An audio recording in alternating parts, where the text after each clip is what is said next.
Second consideration I'd like to pose to the Prime Minister would be that of the rationalization of some of his members of what happened yesterday. One of the grave concerns that I have, Mr. Speaker, is that a number of members from the Liberal bench stood up almost immediately and tried to rationalize the behaviour. They called the reaction of the member from Berthier-Masconanger, they phrased it as a dive in sports. And, Mr. Speaker, that took us to a new level of degradation after the actions, the inappropriate, very inappropriate actions of the Prime Minister happened.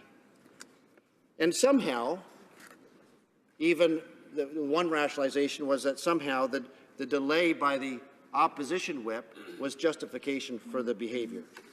I think there should be lots of thought and consideration on the other bench and by the Prime Minister in that regard. Mr. Speaker, the other thing I would like to say is that I myself have never been involved in martial arts, but I had a lot of friends who were active in martial arts. The Prime Minister is active in martial arts.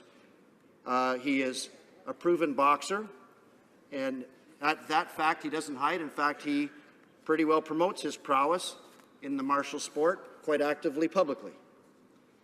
Mr. Speaker, all those that I have known that have been trained in combative sports and martial arts have always made a covenant with themselves, knowing that their capability is such, greater than the average person to harm someone, that they take double restraint and assure that they don't take any kind of action that would cause harm to someone.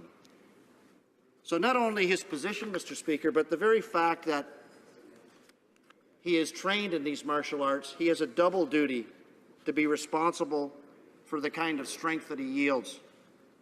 This should have been known by the Prime Minister, Mr. Speaker, and should be one of his highest commitments to himself.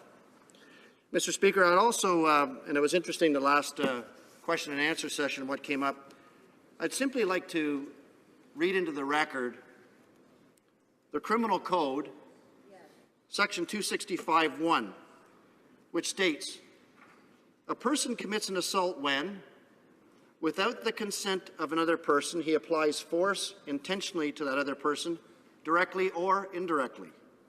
He attempts or threatens by an act or a gesture to apply force to another person if he has or causes that other person to believe on reasonable grounds that he has present ability to effect his purpose."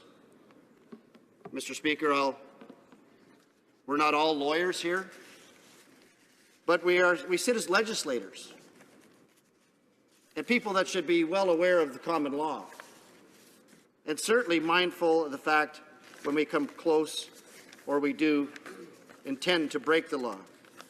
So I will leave that for the record. To my colleague, I think if behaviour like that was outside and certainly done in front of a law enforcement officer, there would be consequences that would have to be dealt with.